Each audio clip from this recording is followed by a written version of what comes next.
अस्सलाम वालेकुम स्टूडेंट्स। हम आज chapter number 3 respiratory system of man पढ़ रहे थे। इसमें मैकेनिज्म ऑफ वेंटिलेशन आज हमारा जो टॉपिक है वेंटिलेशन जो गैसियस एक्सचेंज है जानदार और माहौल है दरमियान में, इसका मेथड क्या है, प्रोसीजर क्या है जिसके ज़रिए से माहौल से गैसों का तबादला जानदार है अंदर होता है और जानदार से बाहर होता है। तो ये एक मैकेनिकल प्रोसेस है। इसमें ऑक्सीजन यानी हवा तो जानदार है जिस्म में ले जाना, उस हवा में ऑक्सीजन होनी चाहिए और ऑक्सीजन होती ही है। तो और फेफड़ों से हवा को बाहर लाना और उसमें कार्बन डाइऑक्साइड मौजूद हो। तो इस अमल का नाम है ventilation. Pumping of oxygen containing air into the lungs and pumping out of air containing carbon dioxide is called ventilation. अब ये जो फेफड़े होते हैं ना तो ये हवा को अपने अंदर लाने की सलाहियत रखते हैं, ना ये अपने अंदर से हवा बाहर भेजने की सलाहियत होती है इनमें। फिर हवा अंदर या बाहर आती जाती कैसे है, ये डिपेंड करता है पार्शियल प्रेशर ऑफ ऑक्सीजन या एयर पे। प्रेशर ऑफ एयर पे डिपेंड करता है। अगर बाहर प्रेशर एयर है ज़्यादा, फेफड़ों के अंदर कम है, तो जाहिर बात है हवा high pressure to low pressure आती है। और अगर अंदर ज़्यादा है बाहर लो है तो फिर अंदर से बाहर की तरफ हवा जो है मूव करती है। Diaphragm large dome shape muscle that separate thoracic cavity and abdominal cavity. सीने वाली ये जो कैविटी है और एब्डोमिनल कैविटी ये जो पेट वाली खाली जगह है, इन दोनों के दरमियान में एक मसल्स प्रेजेंट होते हैं जिसका नाम है डायाफ्राम, जो सेपरेट करता है सीने वाली खाली जगह और पेट वाली खाली जगह हो। इसके बाद इंटरकोस्टल मसल्स। इंटरकोस्टल मसल वो मसल्स होते हैं जो रिब्स के दरमियान में, पसलियों के दरमियान में मौजूद होते हैं, उन्हें हम नाम देते हैं इंटरकोस्टल मसल्स। और सांस लेने का जो अमल है, ब्रीथिंग का जो अमल है, वो इसी पे डिपेंड करता है, इंटरकोस्टल मसल्स प्लस डायाफ्राम पे। ये जो मसल फाइबर जो होते हैं ना इंटरकोस्टल मसल्स है अंदर, ये डायागोनली प्रेजेंट होते हैं, तिरछे मौजूद होते हैं। ये सभी भी जो है वो सर्कुलर या लॉन्गिट्यूडनल नहीं होते बल्कि डायागोनल शेप में मौजूद होते हैं। अब ये जो मैकेनिज्म है दो फेजेस पे डिपेंड करता है। इनहेलेशन यानी सांस का अंदर ले जाना, एक्सहेलेशन यानी सांस का बाहर लाना। इनहेलेशन है, दूसरा नाम है इंस्पायरेशन। टेक इन एयर यानी इसमें ऑक्सीजन अंदर लाई जाती है, अंदर ले जाई जाती है, हवा जो है वो माहौल से जानदार है जिस्म में जाती है।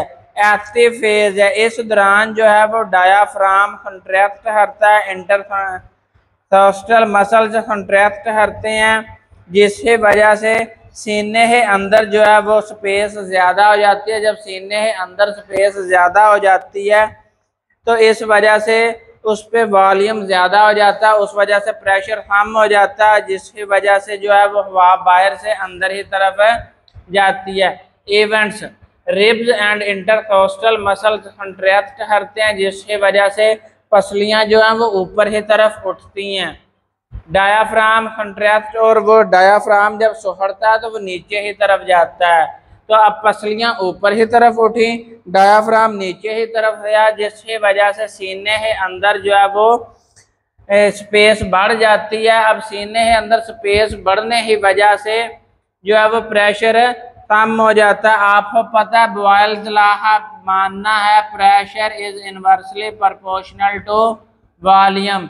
जब वॉल्यूम बढ़ जाए तो प्रेशर लो हो जाता है, सीने के अंदर प्रेशर कम हो जाता है, फेफड़ों के ऊपर प्रेशर कम हो जाता है क्योंकि वॉल्यूम ज़्यादा हुआ है। तो अब जो है वो बाहर प्रेशर ज़्यादा है, फेफड़ों के अंदर प्रेशर कम है, तो हवा जो है वो higher pressure to lower pressure move करती है, फेफड़ों के अंदर प्रेशर से जो है वो हवा आ जाती है। Exhalation removal of air is known as exhalation, ये पैसिव फेज है, इस दौरान कोई एनर्जी की ज़रूरत नहीं पड़ती। स्पेस इनसाइड थ्रेशेस हैव, अब स्पेस जो है वो सीने के अंदर कम हो जाएगी, प्रेशर डेवलप हो जाए, अब प्रेशर अंदर डेवलप हो जाए, बाहर कम होगा तो हवा जो है वो बाहर चली जाएगी। इवेंट्स, रिब्स और इंटरकोस्टल मसल्स रिलैक्स करते हैं, यानी वो दोबारा अपनी ओरिजिनल शेप में वापस आ जाते हैं। जो पहले अपवर्ड रेज हुए थे अब वो डाउनवर्ड हुए। जाहिर बात है जब डाउनवर्ड मूव कर रहे हैं तो वो फेफड़ों के ऊपर दबाव डाले हैं। डायाफ्राम, जो डायाफ्राम नीचे हुआ था वो फिर ऊपर हुआ, तो ना यहाँ बेस में से भी उसने प्रेशर दिया फेफड़ों के ऊपर, ऊपर से जो पसलियाँ ऊपर उठी थी वो भी पीछे हुई। तो इस तरह फेफड़ों के ऊपर जो है प्रेशर डेवलप होता है, जिसकी वजह से अब फेफड़ों में प्रेशर ज़्यादा, बाहर प्रेशर कम है। इससे जो है वो हवा जो है वो बाहर की तरफ मूव होती है। जब ये हवा अंदर आती है और बाहर जाती है, इस दौरान एल्वियोलाई से गैसियस एक्सचेंज हो जाती है। कंट्रोल ऑफ ब्रीथिंग वेंटिलेशन, ये इनवॉलंटरी प्रोसेस है, ये समहाउ वॉलंटरी होता है लेकिन इनवॉलंटरी है। ब्रेन है एक पार्ट है, मेडोला, मेडोला है अंदर ब्रीथिंग सेंटर मौजूद होता है। ब्रीथिंग सेंटर है दो पार्ट है, एक है वेंट्रल पोर्शन, दूसरा है डॉर्सल या लेटरल पोर्शन। वेंट्रल पोर्शन जो होता है ये इंस्पायरेशन यानी हवा को अंदर ले जाने के लिए इस्तेमाल होता है और ये हाई रेट में कर देता है इंस्पायरेशन है, यानी इंस्पायरेशन है जो रेट है वो ज़्यादा से ज़्यादा कर देता है। सांस जो अंदर लाई जाती है ले जाई जाती है उसका रेट ज़्यादा कर देता है। इसे हम बोलते हैं इंस्पायरेशन सेंटर। डॉर्सल सेंटर जो होता है, डॉर्सल पोर्शन जो है ये इंस्पायरेशन का रेट तेज कर देता है। जब सांस अंदर तेजी से जाएगी तो बाहर भी तेजी से आती है। बाहर सांस लाने का जिम्मेदार dorsal portion of the breathing centre है, इसे हम इंस्पायरेशन सेंटर भी बोलते हैं। ये इनवॉलंटरी प्रोसेस है नॉर्मली, लेकिन सेरिब्रल कॉर्टेक्स भी ब्रेन है एक पार्ट है, ये कॉन्शियसली जो है वो जानबूझ है शऊरी तौर पर जो है वो कंट्रोल करता है रेट ऑफ ब्रीथिंग हो।